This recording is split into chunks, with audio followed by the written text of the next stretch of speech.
বেশ কিছু গাছ রয়েছে যার প্রথম যখন ফুল আসে দেখা যায় যে গাছের অনেক ডাল শাখা তো নেই, প্রথম ফুল আসে এবং সেটা অনেক দিন পরেই আসে। কারণ গাছটি প্রথমত এতটাই বেড়ে উঠেছে আর তারপরে তার প্রথম ফুলটা আসে, আর এই ফুল শেষে আবারও ফুল আসতে অনেকটা সময় নিয়ে নেয়। জন্য আগের থেকেই যদি ওই গাছের ভাগের যে কিছু পাতা ও হলুদ হয়ে রয়েছে থেকে ফেলে দেওয়া হয় তাহলে ফুলটি আরো শক্তিশালী এবং তরতাজা হয়। তো গাছটির ফুল শেষে যদি এই ফুলটি আর আমরা এই যে ডোগাটি মানে ফুলের যে কুঁড়িটি যদি আবার পিঞ্চ না করে দিই তাহলে কি হয়, এখান থেকে দুটি ডালি বেরোয়।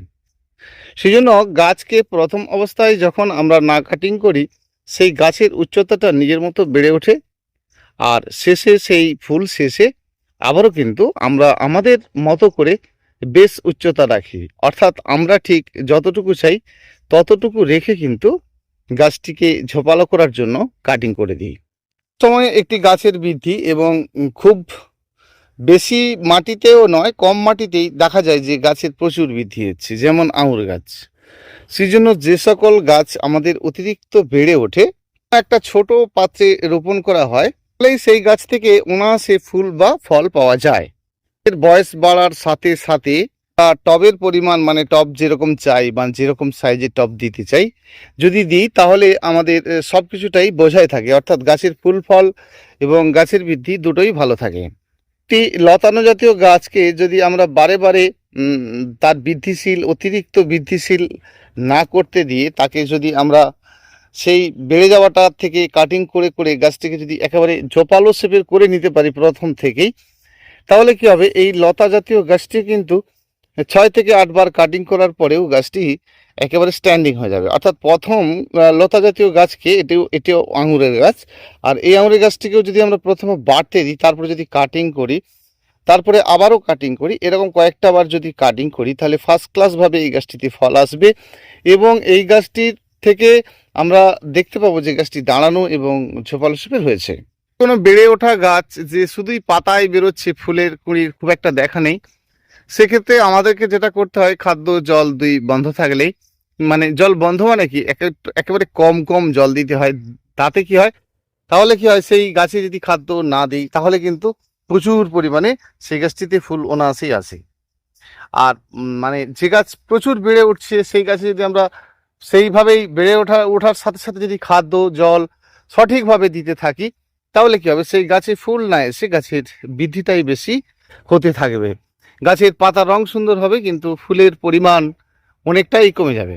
গাছে যখন অনেক দিন থেকে আপনাকে ফুল দিচ্ছে এবং গাছটি ধীরে ধীরে ঝাঁকড়াও হয়েছে, প্রচুর ফুল দিচ্ছে এবং গাছটি বেশ ঝাঁকড়া হয়েছে, তারপরে দেখছেন যে তারপরে যে ফুলকুঁড়িগুলো আসছে সঠিকভাবে গাছের সমস্ত ফুল ফুটছে না এবং ফুলের সাইজ ছোট হয়ে গেছে বা গাছের যে গ্রোথ সেটা কমেছে, সেক্ষেত্রে আমরা খাদ্য দিই। খাদ্য দিলে কি হয়, ফুলটার গাছের গ্রোথটা একটু বাড়ে এবং ফুলের সাইজটা একটু বাড়ে।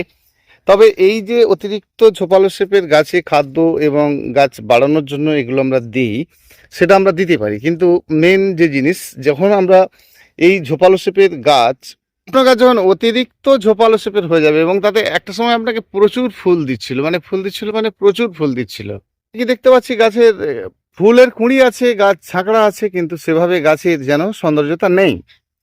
আর সেই জন্যই আমরা যেটা করি যে, দেখুন আমাদের ক্ষেত্রে যেটা করি সেটা আগে বলি আপনাদেরকে।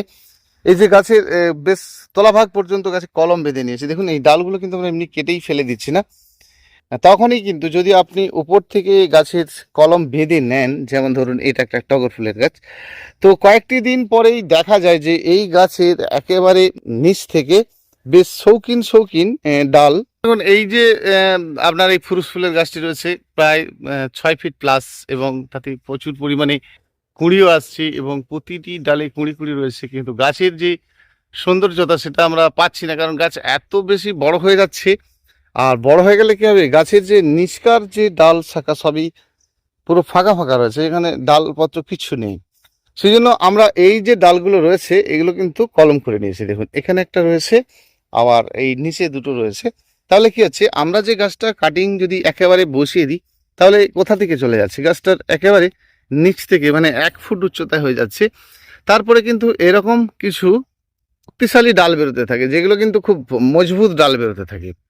তবে ওই ডালগুলোকে আমরা বেশ কিছুদিন ধরে ধরুন এই নিচকার যে ডালগুলো বেরোবে, বিশেষ করে যদি ফলের গাছ হয় তাহলে সেই কলমটা আপনাকে বুঝতে হবে। নিচ থেকে বললাম মানে কলমের নিচ থেকে নয়, কলমের ওপর থেকে, বা ফুল গাছের ক্ষেত্রে তো ডগা কাটিং করে চারা।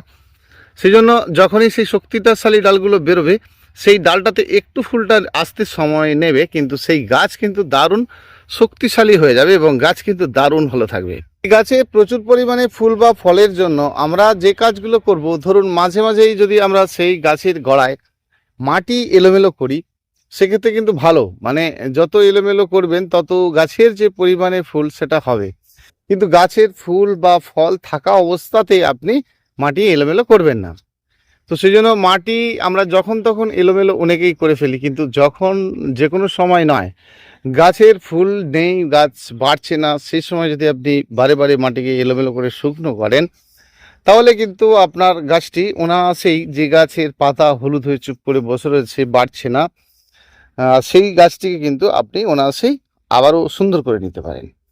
তো অনেক সময় দেখা যায় যে পাতা একেবারে স্যাঁতস্যাঁতে হয়ে গেছে, মানে পাতার মতো ডিপ সবুজ নেই। যেমন এই গাছটার ক্ষেত্রেও আমাদের হয়েছিল, দেখুন আস্তে আস্তে এই পাতা কিন্তু আবার ডিপ সবুজ হয়ে যাচ্ছে। কারণ কি, মাটিতে অতিরিক্ত জল, এই দেখুন এই দুটো গাছ দেখলে বুঝতে পারবেন যে এই গাছটির পাতার যে ভাবটা, মানে যে পাতার মধ্যে একটা সবসময় একটা হলদেটে ভাব, গ্রিন ভাব থাকছে না। তো সেই এটা ফুল গাছ বা ফল গাছের ক্ষেত্রে হয়। বিশেষ করে বেশ কিছু গাছ রয়েছে যাদের পাতাতে দেখবেন যখনই গোটা গাছটি নিজের থেকেই চুপচাপ হলুদ হয়ে বসে থাকছে, কোনোভাবেই সেই গাছের পাতাটা, আপনি পাতা বেরোচ্ছে গাছ থেকে, কিন্তু সকল পাতাই যেন লালচে লালচে ভাব বা ধীরে ধীরে বাড়ছে। সেই সময় আমরা কি খাদ্য দেব এবং কোন খাদ্য দিলে এটা ঠিক হবে, অনেকেই ঠিক করতে পারি না যে কি খাদ্য দেওয়াটা ফার্স্ট উচিত হবে। সেখানে কি ফাঙ্গিসাইড আগে দেব, নাকি চুনের জল দেব, নাকি আমরা কোনো তরল খাদ্যটা দেব। দেখুন এই সব কাজগুলোই আপনার খুব ভালো হবে যদি আপনি এই কাজটা করেন। কারণ এই যে গাছটি, এই যে গোড়াতে যেখানে গাছটি আপনি রোপণ করেছেন, সেই গাছটি রোপণ করার পর তো এই সমস্যাটা দেখছেন। তো আপনি আমার কথা যদি শোনেন, তাহলে আমি এই কয়েকটা কথা আপনাকে অবশ্যই বলি। যে যখন আপনি এই গাছের বৃদ্ধি একেবারেই দেখছেন যে কিছুই নেই, পাতাটা ধীরে ধীরে বাড়ছেও না, কিছুই হচ্ছে না, দেখুন একেবারে মাটিকে খটখটে করে আমরা সবসময় বারে বারে শুকনো করার চেষ্টা করছি, বারে বারে শুকনো করছি, এবং বারে বারে যখন মাটিকে শুকনো করছি তখনই দেখছি যে ভেতরকার মাটি ততটাই ভেজা ভেজা, ওপরটা শুকনো শুকনো, আবার যখন আমরা মাটিটাকে আবারও বারে বারে ঘাঁটছি সেই মাটিটা কিন্তু শুকনো শুকনো, মানে ভেতরকার ভেজা ভেজা, ওপরটা শুকনো। আর সেই জন্য এই শুকনো আর ভেজা মাটি দুটোকে কিন্তু আমরা বারে বারে মিক্সড করবো এবং হাওয়া বাতাসটা খাওয়াবো। তো সেই জন্য আমরা কোনটা আগে দেব আর কোনটা দিলে ঠিক হবে, সেটা কিন্তু আমাদেরকে জেনে নিতে হবে। প্রথম কথায়, আপনার মাটির মধ্যে যে সমস্যাটা লুকিয়ে রয়েছে বা অতিরিক্ত জল পেয়ে যাওয়ার ফলে আপনি বুঝতেই পারছেন না গাছে জল দিচ্ছেন, কিন্তু মাটির মধ্যে বারে বারে ধীরে ধীরে ড্যাম্প তৈরি হয়ে যাচ্ছে, আর ফলে আপনি দেখছেন যে পাতার মতো একটা সবুজ ভাবটা সেভাবে নেই, গোটা পাতাটাই ভালো আছে, গাছের ফুলকুঁড়িও আছে, কিন্তু গাছের সেভাবে সুন্দর রংটা নেই। তা সেখানে কি হচ্ছে, একটি ফুল ফুটতে গিয়েও সঠিকভাবে যেন ফুটছে না, অর্ধ ফুটে গিয়ে ফুলটার অবস্থাটা খারাপের দিকে পৌঁছে যাচ্ছে। মতো অবস্থায় আপনি মাটিটিকে বারে বারে শুকনো করার পর প্রথম কাজ শুধুই জল দেওয়া নয়, সেই জলটার সঙ্গে অল্প করে একটু ফাঙ্গিসাইড ওষুধের জল দেওয়া। সেটা আপনি ফাঙ্গিসাইড যে কোনো আপনার বাড়িতে রয়েছে, ব্যাবিস্টন, জ্যাকিস্টন, সাপ, কিছু না কিছু তো আছে, 1 লিটার জলে 2 গ্রাম করে দিয়ে সেই জলটা অন্তত, অনেকে আমরা ভাবি যে কতদিন ছাড়া দেবো। দেখুন আপনার গাছের যদি সমস্যা থাকে, আপনি আজকে ফাঙ্গিসাইড দিয়েছেন, আবার কালকেও দিতে পারেন। ফাঙ্গিসাইড ওষুধটি আপনাকে যতক্ষণ না মাটির মধ্যে যে দুর্গন্ধ বা মাটির মধ্যে যে ড্যাম্প, সেটা যতক্ষণ না কাটছে আপনি দেবেন। তবে শুধু জল নয়, ওই ফাঙ্গিসাইডের জলটাই দেবেন। তো প্রথমটা এটা করবেন, ফাঙ্গিসাইডের জলটা আপনি ধরুন সপ্তাহে অন্তত 2 বার দিলেন, আর তাতে আপনার যে পুরো মাটিটি শুকনোর পরে ধীরে ধীরে গাছের নতুন নতুন শেকড়ের কিন্তু জন্ম নেবে। এই সময়টা খাদ্য নয়, কারণ মাটির মধ্যে খাদ্যটা ছিল সেটাই খেতে হবে। এবারে আমরা এই শেকড় অতিরিক্ত কমে যাওয়াতে যেটা করি, যে আমরা অনেক সময় এই যে গাছের শেকড়টা অতিরিক্তভাবে কমেছে বলেই তো গাছের পাতার রং বা গাছের অবস্থাটা খুব একটা ভালো নেই, এবং গাছের যে ডাল শুকনো শুকনো মতো, গাছের পাতা ডাল গোটা গাছটাই যেন শুকনো শুকনো মতো, কারণ যে পরিমাণে গাছের ডাল শাখা ছিল সে পরিমাণে গাছটি একটা সময় খুব ভালো থাকাতেও এখন বর্তমান অবস্থাতে দেখছি যে গাছের ডালগুলো যেন শুকনো শুকনো মতো। এই সময় কিন্তু আমরা অনেকে হিউমিক অ্যাসিড দিই, সেটা অবশ্যই দেবেন। হিউমিক অ্যাসিড আপনারা স্প্রে করে গাছে দিতে পারেন এবং গোড়াতেও দিতে পারেন। তো আপনারা পচানো মাটি, তরল পচানো মাটিকেও যদি আপনারা দেন, তাহলে সেই ক্ষেত্রে কি করবেন, যে গাছের গোড়াতে আমাদের মাটি একটা জায়গায় পচানো রয়েছে, এমনি পচানো মাটি বা কোনো লিকুইড তরল খাদ্য, সেই লিকুইড তরল খাদ্যটা তখনই কাজ করবে যখন আপনি এই লিকুইড তরল খাদ্যটাকে এই শুকনো মাটির মধ্যে দেবেন এবং লিকুইডটা আবারও শুকনো হবে। তারপরে যদি আপনি জল দেন, সেই লিকুইডটা কিন্তু দারুণ কাজ করবে। তবে এই মতো অবস্থাতে কিন্তু আপনারা হিউমিক অ্যাসিডের জলটাই দেবেন। হিউমিক অ্যাসিডের জলটা আপনারা দেবেন, সেক্ষেত্রে কিন্তু আপনার এই যে গাছের এই যে পাতা বা গাছের যে রূপ খারাপ দেখা, সেগুলো কিন্তু ধীরে ধীরে গাছের যে সমস্যাগুলো আস্তে আস্তে বিদায় নেবে। এবং তারপরে কিন্তু আপনারা অবশ্যই যে টোটাল মাটিটা, একটা টবের মধ্যে যখন টোটাল মাটি ধীরে ধীরে ড্যাম্প হতে থাকে, তখনই কিন্তু আপনারা ওই চুনের জলটা দেবেন। এই চুনের জলটা দেবেন, সেটা কিন্তু পরিমাণ 100 গ্রাম হতে হবে, 100 গ্রাম 10 লিটার জল হতে হবে। সেই জলের সাথে আপনারা 100 গ্রাম চুন দিয়ে সেই জলটা কিন্তু গাছের গোড়াতে দেবেন। তারপরে দেখবেন গাছের সুন্দর সুন্দর পাতা এবং পাতা সবুজ পাতা বেরোচ্ছে। তারপরে কিন্তু আপনারা খাদ্যটা দেবেন, অর্থাৎ লিকুইড তরল খাদ্যটা দেবেন। তাহলে পরপর আপনারা দিলেন, যেটা হচ্ছে যে কোনো ফাঙ্গিসাইড একটা, প্রথমত লিটারে 2 লিটার জল নয়, 1 লিটার জলে 2 গ্রাম। আবার হিউমিক অ্যাসিডটাও কিন্তু সেই পরিমাণেই দেবেন। ওই ফাঙ্গিসাইড বা হিউমিক অ্যাসিড যখন আপনারা গাছে স্প্রে করবেন, তখন কিন্তু লিটারে 1 গ্রাম করে। আবার চুনের জলটা যখন আপনারা গাছের গোড়ায় দেবেন, তখন কিন্তু ওই 100 গ্রাম চুন 10 লিটার জল হতে হবে, এমন একটা আন্দাজ করে নেবেন, যাতে আপনার যে সকল গাছ রয়েছে সে গাছের পাতা খারাপ থাক বা ভালোই থাক, সকল গাছের গোড়াতে কিন্তু আপনি দেবেন। আপনার প্রতিটি গাছে কিন্তু সুন্দর হবে এবং সুস্থ থাকবে। সময়ের জন্য আপনার প্রতিটি গাছের রং এক কথায় খুব ভালো থাকবে, বেশ ভালো থাকবে। পোকামাকড়ের উপদ্রবের জন্য আমরা কীটনাশক ওষুধ দিই, সব লিটারে 1 গ্রাম করে বা 1 ml করে দিই।